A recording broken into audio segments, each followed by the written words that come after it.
Everyone's heard of Hollywood. Most people have come across Bollywood. But how many of you have heard of Pakistan's movie business, otherwise known as Lollywood?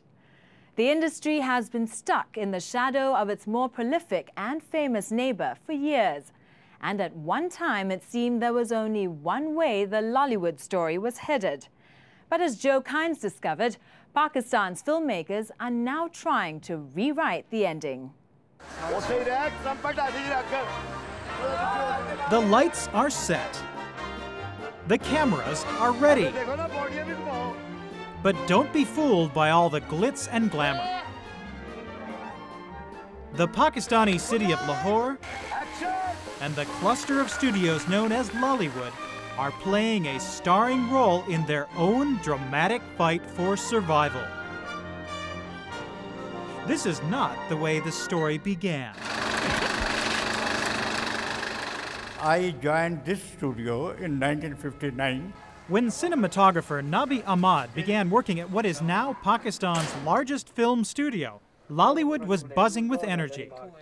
Then, Lollywood kept pace with the now more famous Bollywood studios across the border in Mumbai. But Ahmad says a steady decline in standards has turned Pakistani filmmaking into little more than a cottage industry. We took it up. From the ground, we took it up, and then all of a sudden, it fell down.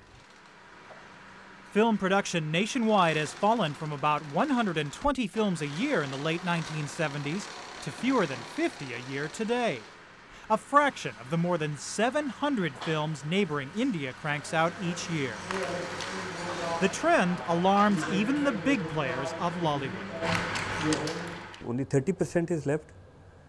So most of the studios, they have closed down because there's no production going on now. If there are no productions, then there are no studios.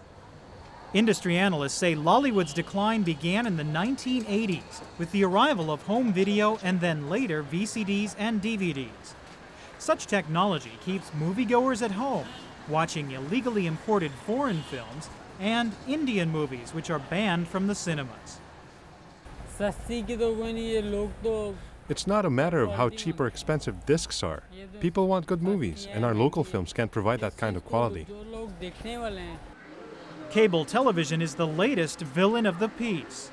For as little as $4 a month, viewers can sign up for as many as 80 channels. Some cable operators even play illegally pirated movies around the clock. I hate to say it, but Pakistani movies are just not very good. And 80% of them are made in Punjabi, a language people here in the South don't understand. This decline started long before cable came along. It's like there isn't a single local film out there that people want to see. Critics blame repetitive storylines as well as technically poor music, lighting, and sound. Afraid to take risks on a project, producers have cut back on spending. While an average Pakistani film costs about $100,000 to make, the average Bollywood feature will spend that much on a single musical number. Lollywood's fate is now caught in a vicious cycle of shrinking budgets and audiences. Pakistani cinema is struggling for survival. What people don't realize is that you may make films, but where will you show them? What is the outlet? If you look at Karachi alone, in the past maybe 27 years, Karachi has lost 70 cinemas. See, box office is the cinema. That's where the money is going to come from. The collecting point is the box office. Despite the decline of the cinema houses, Karachi remains Pakistan's largest movie-going market. And that's why some filmmakers now believe the entire industry's best hope for survival is by doing more productions here, giving Lollywood some needed competition. This film, Intaha, was the last motion picture made in Lahore by actress-turned-producer Samina Pirzada. She says the realistic tale woven around the social hardships of women was a hit, even though it did not follow the usual formulas. But Pirzada was frustrated by how difficult it was to produce in Lahore. We haven't actually evolved at all as a film industry. It's run by mafia. The mindset is very feudalistic. We are not thinking international at all. We are still stuck. It's like a very deep well, you know, and that they're just staying there in that dark, deep well. The actress is now working on television dramas in Karachi and laying plans to revive the city's film studios, which closed years ago. There are wonderful people, just, you know, like waiting in the wings kind of a thing, to create cinema.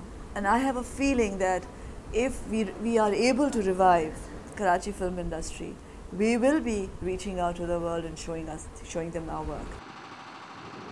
There are those who say Lollywood can share that vision if filmmakers dig deeper into their pockets.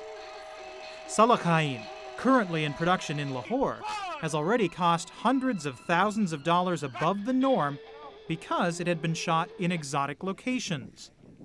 Producers also plan to use state-of-the-art film processing and editing to match what viewers demand. We are trying to get help from outside. We are using foreign technicians. So we are trying to, match the quality with at least India, which is the main thing, that Indian films are watched in Pakistan very regularly in every house. Emulating India seems to work. Among Pakistan's few box office winners in recent years was the 1998 release Churiya, or Bangles. The Cinderella love story was a critical and commercial success after borrowing heavily from Bollywood. Some filmmakers say the government must now drop restrictions on the showing of Indian movies in Pakistan. But Pakistani government officials say that's impossible for now.